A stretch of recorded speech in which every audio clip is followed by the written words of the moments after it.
Bonjour à tous, on se retrouve cette fois-ci pour parler de l'actualité à Bali avec le naufrage tragique du ferry KMP Tunu Pratamajaya dans le détroit de Bali, survenu il n'y a pas très longtemps dans la nuit du 2 au 3 juillet 2025.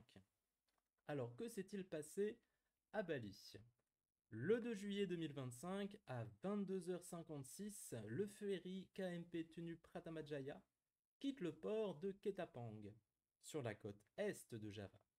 À son bord, 65 personnes, dont 53 passagers et 12 membres d'équipage. Également 22 véhicules, parmi lesquels 14 camions de marchandises. La destination est simple, traverser le détroit de Bali pour rejoindre le port de Gilimanuk à l'ouest de l'île. C'est une traversée quotidienne banale de seulement 1 heure. Des centaines de personnes l'empruntent chaque jour, des familles, des commerçants et bien sûr des touristes. Mais cette nuit-là, la mer est agitée, le ciel est sombre et le vent souffle fort. Les autorités météorologiques avaient pourtant lancé une alerte, des vagues de plus de 2 mètres, des rafales violentes et une visibilité réduite. Malgré ces conditions, le ferry prend la mer, et moins de 30 minutes plus tard, tout bascule. À 23h20, un signal de détresse est envoyé. Le capitaine signale une panne de moteur et une infiltration d'eau dans la salle des machines. L'électricité est coupée. Le navire commence à pencher dangereusement. À 23h26, il chavire brutalement. En quelques minutes à peine, il coule, emportant avec lui des dizaines de passagers. Le lendemain matin, l'Indonésie se réveille sous le choc. Le bilan provisoire est dramatique. 4 morts confirmés, 23 survivants et 38 personnes qui sont toujours portées disparues.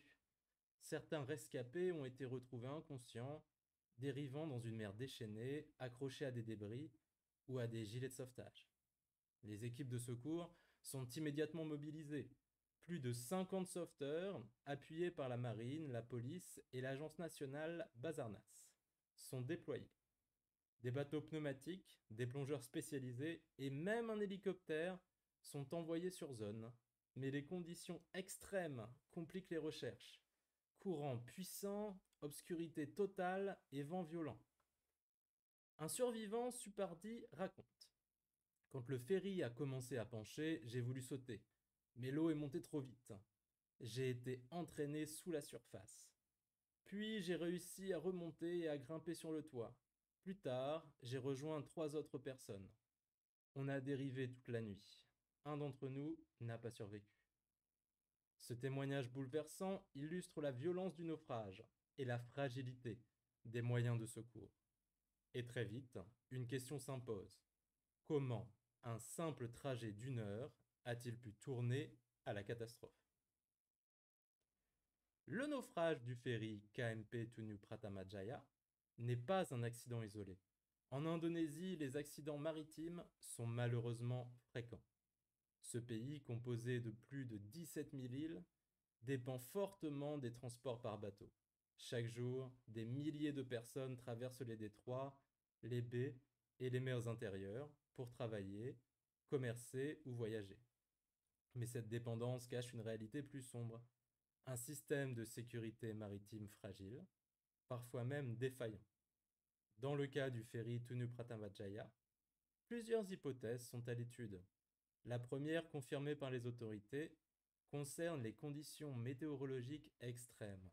Des vagues de plus de 2 mètres, des vents violents et une visibilité réduite ont été signalées dans la zone au moment du drame.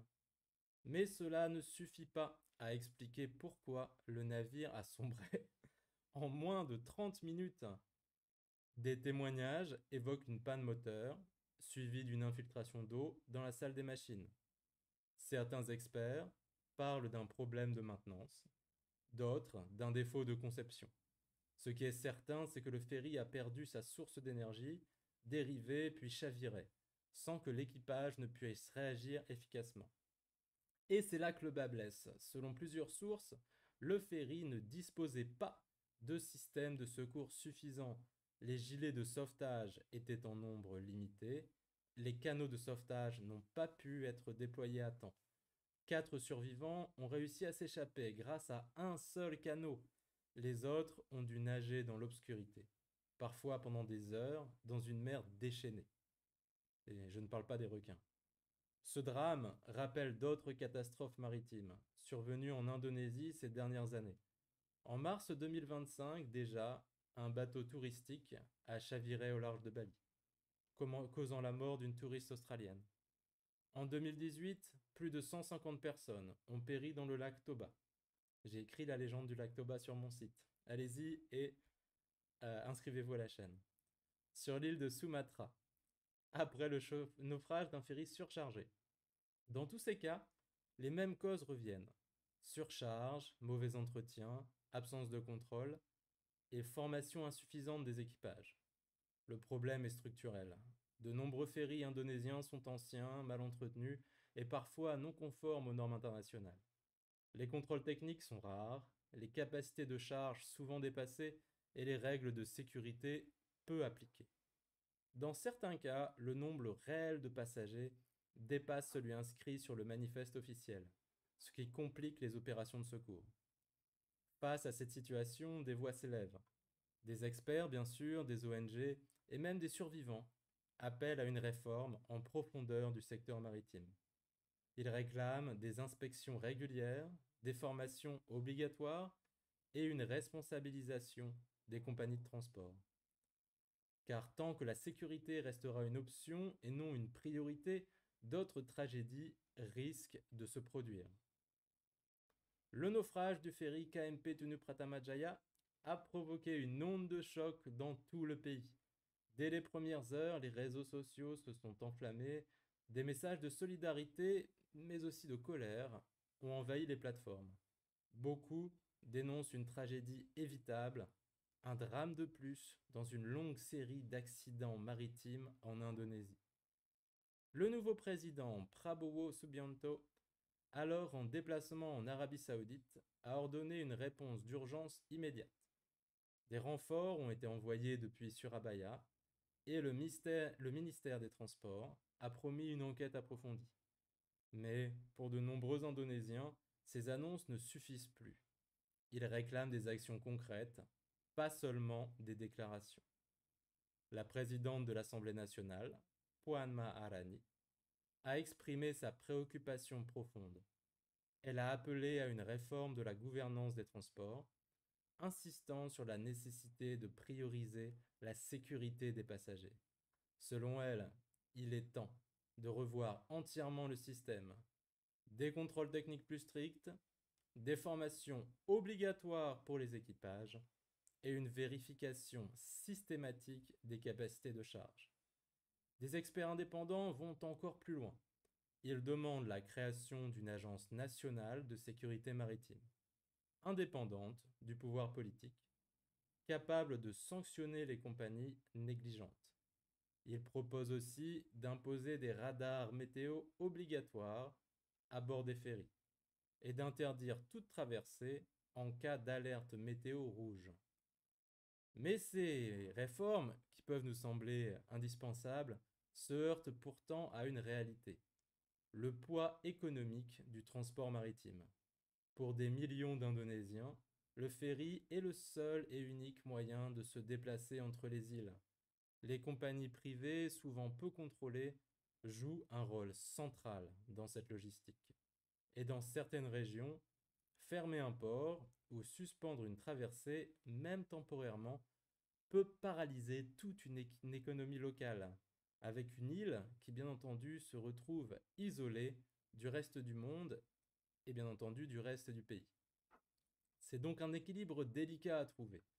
Garantir la sécurité des passagers sans bloquer la mobilité inter-îles. Mais après tant de drames, la société civile ne veut plus attendre. Des pétitions circulent, des familles de victimes témoignent, et les médias relaient une question simple: combien de morts faudra-t-il encore pour que les règles changent vraiment? Ce naufrage n'est pas seulement une tragédie humaine, c'est un signal d'alarme, un appel à repenser en profondeur la manière dont l'Indonésie gère ses transports maritimes. Car derrière chaque chiffre, chaque bilan, il y a des vies, des familles, des destins brisés.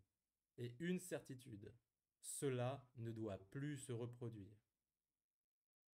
En conclusion, si vous visitez l'Indonésie, sachez que les liaisons maritimes font certes partie du quotidien, mais que leur sécurité reste inégale.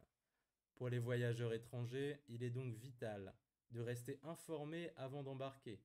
Avant toute traversée en ferry, il est conseillé de vérifier les conditions météo auprès des autorités locales ou sur des sites fiables. Privilégier les compagnies connues, bien notées, qui respectent les règles de sécurité de base. Pas d'économie en montant avec le pêcheur local, donc. Observez le navire avant de monter à bord. Est-ce qu'il y a des gilets de sauvetage? Est-ce que le bateau est en bon état? Quel est le comportement de l'équipage? Est-ce qu'il y a des trous dans la coque? Et si quelque chose vous semble étrange, ne pas hésiter à renoncer au voyage, quitte à attendre le suivant. Il vaut mieux perdre un petit peu de temps dans ses vacances que de finir noyé.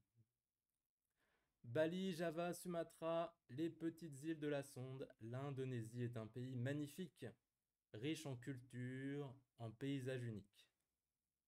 Mais derrière la beauté se cachent aussi des fragilités structurelles, avec une infrastructure qui par endroits est encore derrière. N'hésitez pas à voyager en conscience, c'est aussi cela, le respect d'un pays. Merci de m'avoir écouté pour cette première actualité sur Bali. Il y en aura d'autres dans les vidéos qui vont suivre. N'oubliez pas à vous abonner à la chaîne, c'est gratuit, c'est seulement un clic et ça m'aide beaucoup. Merci et passez une très bonne journée. Au revoir.